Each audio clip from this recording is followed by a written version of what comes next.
Hi guys, welcome back to the channel. Welcome to another video. I know it's been a while. I haven't done one of these Q&A videos. I think the last time I answered some of the questions to do with residence was maybe about a year and a half ago, or maybe 2 years ago. I can't remember, but yeah, you've been asking me so many questions under my videos. There have been coming in a lot of questions, so I have some of these questions and I'm gonna be answering them right here on my phone. And there's also this question that I know I made a video about it, like how much do the international residents get.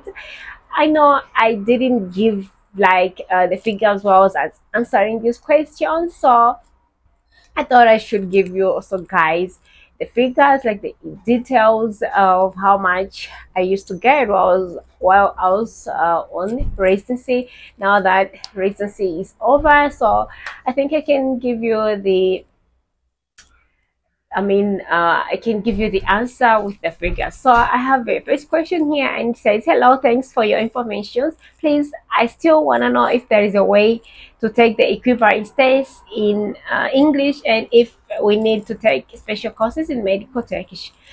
There are actually two questions in this question, so I'm gonna answer like the first one is, which says, is it possible to take it in English?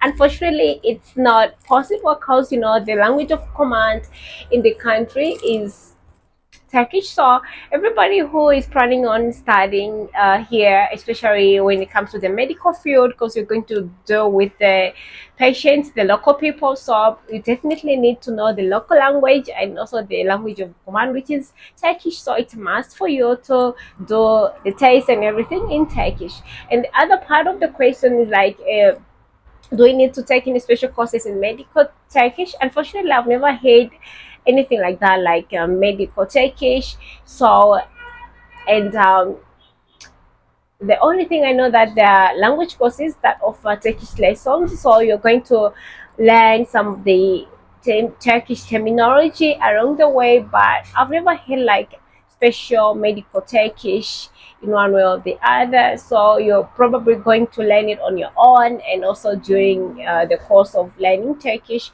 when you go to a language school.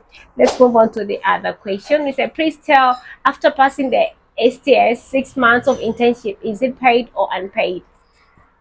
So the 6 months of internship, as much as I know, it's not paid, so you're going to do it on your self-sponsorship and everything is gonna be onto you're never gonna be paid money for an internship, unless if you studied here and you are an intern in the last year of med school, 6th year, so then you can get a little something, but otherwise you're never paid. Let's move on, guys. Is it true that the international students don't have the right to choose their specialization in medicine before a Turkish student, even if their grades are higher? That's not true, because international students and also the Turkish students, they don't compete against each other. Like, international students are going to compete with international students, and Turkish students are competing with Turkish students with their own colleagues. So you are going to choose anything that suits in with your point.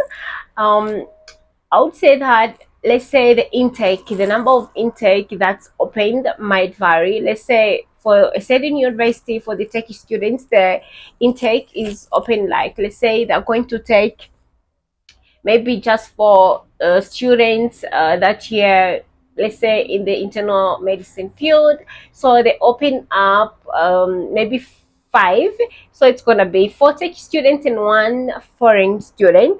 Then maybe if there's someone who has gotten like higher mark, like within the international students, then that student is gonna get the place. Otherwise, the Turkish student mark is not going to affect your mark when you are an international student. Let's go on. Hello, Fanon. Is it possible a medical internship in Turkey? As I just said, yeah, you can do it, but on your own sponsorship. Don't expect the hospital, the government to sponsor you. You are going to be your own sponsor, so just get prepared, then you can do it. Another question is, I'm sure you did not tell how much a resident get paid each month, regardless half of full. At least I did not hear any amount. Yeah, you're right. I didn't mention any amount in the. This is actually from the last video that I made about how much international residents get when they're doing their residency. So I'm gonna answer this question last week because I'm gonna give you the figures of it. So keep watching because I'm gonna answer it in details. Dear, what if you have Turkish passport? Will wages be same as Turkish doctors? So if you're having Turkish passport, that means you probably are a Turkish, unless otherwise if you're like having double citizenship. So it's up to you. If you get into the program with the international student intake, then you're not going to be paid. But if you use the Turkish student intake, then you're going to be paid. It's up to you if you actually have like a double citizenship. Otherwise, if you have a passport, then you're a Turkish citizenship. I mean, you're a Turkish citizen, and then you can get enrolled with a Turkish student and you get paid, and it's vice versa. Okay, hello, thank you for the video. It is so informative. I want to ask, thank you. I want to ask if it is worth a tutorial since there, you know, with the international rates, then taking just half of what the Turkish gets. And most of all, is the salary enough to have a decent life there? Okay, so we are in 2023. This is July 2023 that I'm filming this video. What I would say, like, okay, in my time when doing residency, and at that time there was nothing like this, everything wasn't expensive as it is at the moment.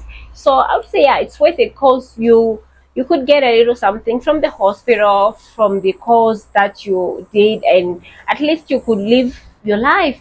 I mean, you could pay your rent, your bills, and still have a little something for yourself. But at this time, when everything is really high, and let's say at this time, I think the minimum wage, it's 11,000 Turkish liras, and if you're doing residency, they're paying around 5,000 Turkish liras, like half of the minimum wage. And if you go on the course, maybe you can get an extra 2,000. That's gonna be like around 7,000 Turkish liras for your 7,000 Turkish liras. How many dollars? Let's see. I'm gonna just do it very quickly. 7,000 divided by 26. That's around like you're getting around 270 270 United States dollars, which I think it's not enough. Cause let me tell you guys, right now in 2023, when July, everything just went up. As you know, everywhere, like most countries are really struggling with the inflation, and so it's also here. So everything has really gone up. The prices of the rent, the bills, the food, the transportation, you name it, everything has really gone high. So with around 7,000 Turkish liras a month, you can never survive. Like, you cannot even live a decent life. Let's say maybe you might have some housemates, okay, that would be much better maybe, but yeah, you're going to struggle. And like during my time, as I said, I'm gonna tell you the figures. Even the rent was really good, and at that time I think the minimum wage was around sometime maybe 3,000 or 4,000 Turkish lira, so which means someone would survive on maybe 2,000 if you're getting that during the month approximately. I'm just saying like an approximate amount. At that time, 2,000 could be enough for your rent, your bills, your food, and also maybe your dressing and something like that. But for now, 2,000, no, you can just go to the supermarket, get a few things, and it's over. So it's really hard to survive on the amount that it's given to the foreign doctors who are doing their residency. Okay, how much time did you take you to learn Turkish? How much time you took to adjust talking with Turkish patients? Okay, so I think I've made also of these videos like how I learned Turkish, but when I just came to the country, I knew zero Turkish, so I had to start from zero. Okay, so I went to the Turkish school for around I think 8 months, after which after like a month I was enrolled in med school. I think it's been like a continuous process. I've been learning throughout the way. I'm still learning. um, I understand a lot. I can communicate with the patients, but I started med school. First year, you don't see patients. Second, third. By the time you are like in your third year, at least that's when you can go for some clinical rotations. You speak with the patient. So at that time, I think my Turkish had improved, but not very good, but had improved. So with time, it kept on improving, and as much as you speak, and also that's when the language really develops, like you really grow your language skills. So I'd say it's all just a matter of time. As long as you keep on communicating Turkish, you still improve your language skills. So I don't have like the exact time where I adjusted, but yeah, maybe 5 6 years I would say. Then right at this time I'm really confident. I can talk with the patient as much as I want. I don't have to worry about the language barrier. I have no problem with that, not at all. So they're still coming. Most of the questions are asking me like they want to know the exact amount. So there's also another question that said foreign doctors can foreign doctors open their private cabinet in Turkey? Unfortunately, no. As a foreign doctor, you can never open your private practice. That's not impossible. You can only work, or you can be a business owner of of that clinic. You can work at a clinic. You can be a business owner, or you can have a joint partner with a Turkish person. They do everything on your behalf. You can just be like an employee of that clinic, but not as a 100% owner.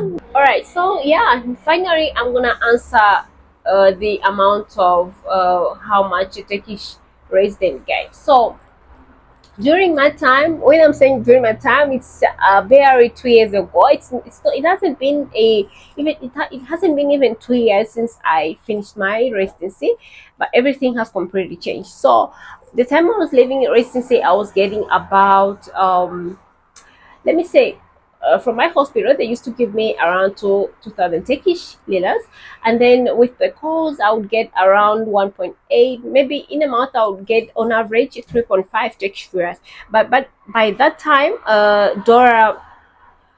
So let's say 3.5 Turkish liras. Sorry, 3.5. Okay, let me open this calculator. So 3.5 Turkish liras at that time when I was graduating. I think it was around $1 was equal to 6.5 or 7. I think let me divide it by 7. So let's say 3.5 divided by 7. It was around 500 US dollars that I used to get then. And when I was studying residency, Turkish liras, like $1 used to be like I think 3 or 3.5 US dollars.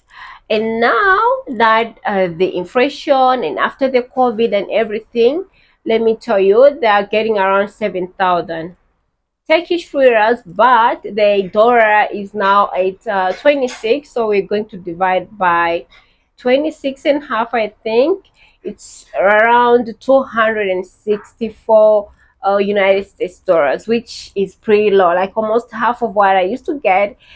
So with 264, let's say maybe 65, it's really hard to survive. Because let me tell you guys, even the rent of the house, the living cost has really gone high within the past 2 years.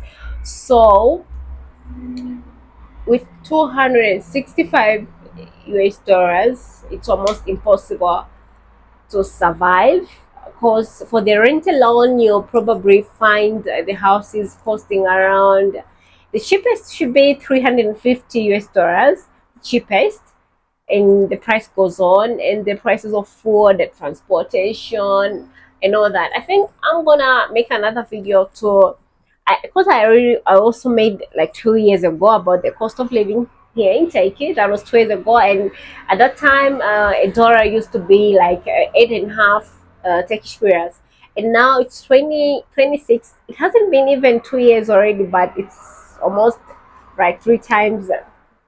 Yeah, it's really a lot. So the price of the cost of living has really gone very high, and I'm gonna make one of those videos for you guys, just to explain how the cost of living has really gone high, and it's really too much. So if you ask me, like, if I were to start residency today, would I do it here? The answer